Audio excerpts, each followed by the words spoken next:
Hello, this is Rajiv Nalawadi, and welcome to Life's Magical Journeys YouTube channel. Today, I will be covering Cixin Liu, a very interesting author, and I'm totally excited to present this. And I'll be talking about a Netflix series that is connected to him, and it is very timely, in fact. So let's get started.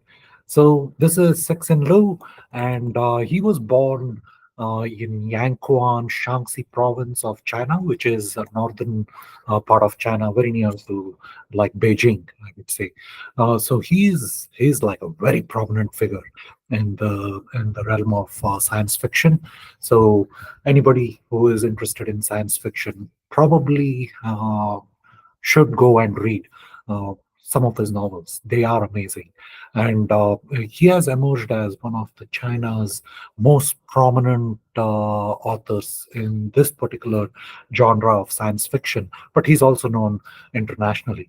So his upbringing happened during the Cultural Revolution of the 1960s. So he was profoundly influenced, and his perspective and exploration are sort of somewhat related to those days as well. So his early exposure, according to him, came from like some of the translations of the classic works from Arthur Clarke and George Orwell, amazing science fiction genre authors, and this kind of built in like a deep fascination with the universe and the possibilities of what science and technology can do. So before becoming like a full-time writer, Cixin Liu worked as engineer in a power plant, and this kind of background gave him that unique insight you need to have with the technical details, and then what are the scientific plausible things that are the possibilities and so on. His his meticulous approach basically to combine like science with the profound philosophical inquiries, that's what he's really known for. So it's science along with philosophical inquiries, which makes it very interesting. So he weaves like awesome complex narratives, right? And it's all about the cosmos's existential questions, essentially, who we are and what is the universe about, and so on, but in a fiction sort of fashion. So his ambitious scope essentially is like kind of trying to go through some of the scientific advancement that is happening as part of humanity, and where are we headed, and what is the future. That's what he ponders upon and writes about. So the narratives usually are on a cosmic scale, so it's always the entire universe included in his narratives, and of course there are like other life forms that are there in the universe, and it starts off with that, and it basically is a different world that is constructed, and sort of speculative technologies that are really being pursued in the realm of our technological progress. So there is a deep connection to all the human concerns in the form of resilience of the total human spirit. We always fight and we come back and so on.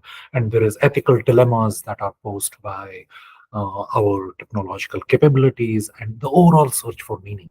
So he has also written numerous short stories, and his works have been translated. He writes in Chinese language, and they have to be translated by someone.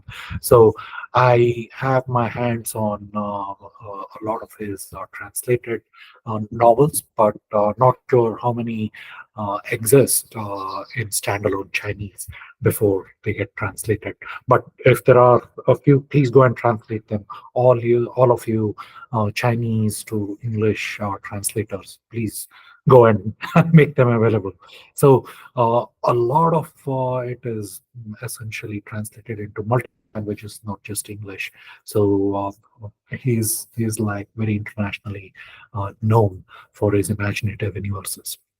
So his vision is essentially about the universe, what happens, and if we reach out, for example, to the other galaxies, and if they happen to be interested in us, what would happen? So overall themes like that, at least in the beginning. So, all of you Netflix subscribers probably have seen this advertisement, that trailer, 3/21/24, that coming on 3/21/24. That's how it's announced.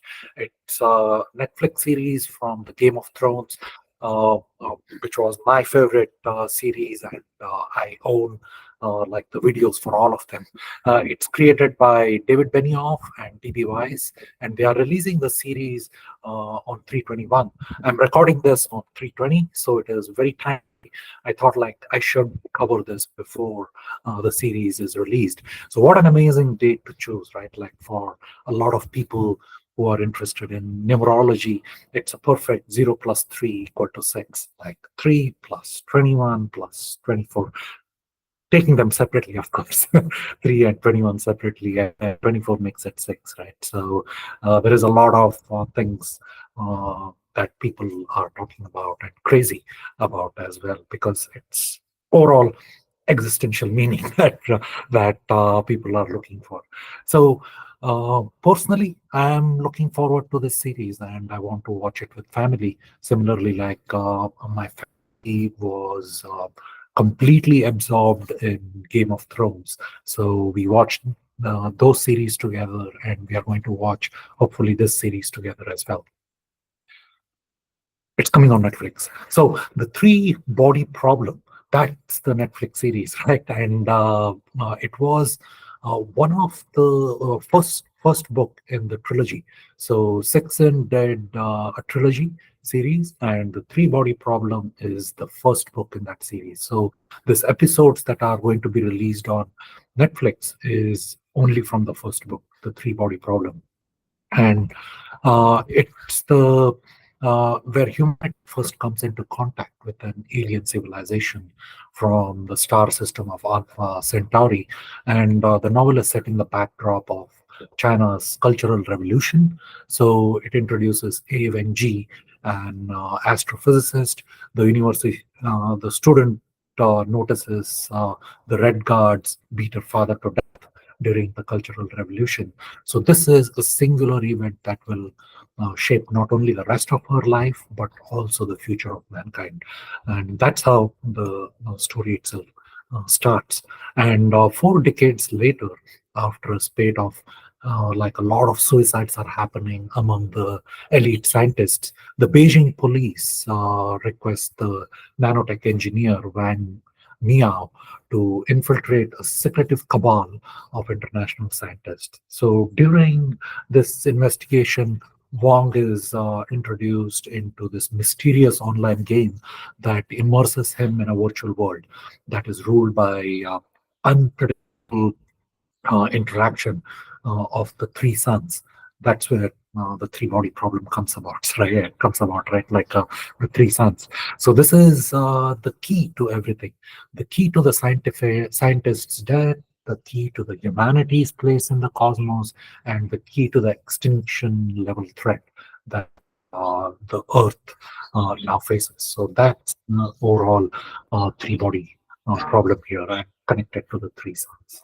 Uh, the novel explores sort of the societal and individual ramifications of what would happen on this impending first contact with another race or another set of civilizations or cultures that are coming in contact with us.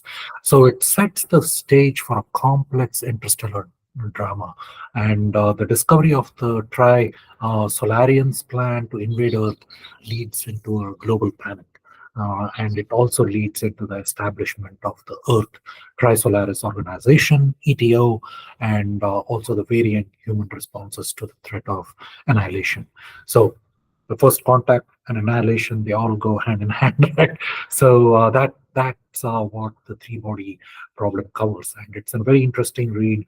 And I am sure, like Benioff and Weiss will come up with amazing streaming content with this book, and it's a lot in the book as well. So I'm waiting to see this.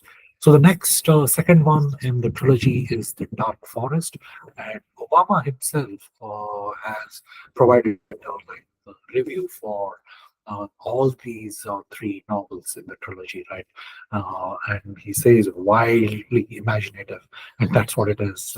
Cixin is wildly imaginative and sort of captures him with his narratives. So the Dark Forest itself, the second book in the trilogy, the beginning, it is like the universe is a forest patrolled by numberless and nameless predators. So it's full of predators.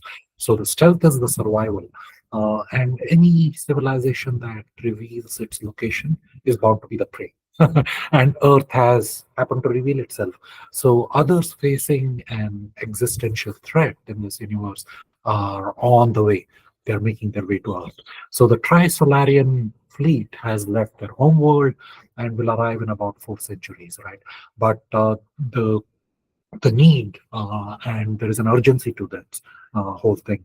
It's not like they are 4 centuries away, but their Sophons, their extra dimensional emissaries, have already infiltrated human society, and they are kind of derailing all the scientific progress that humankind is trying to make. So they are putting hurdles, all over into the place for all our scientific progress.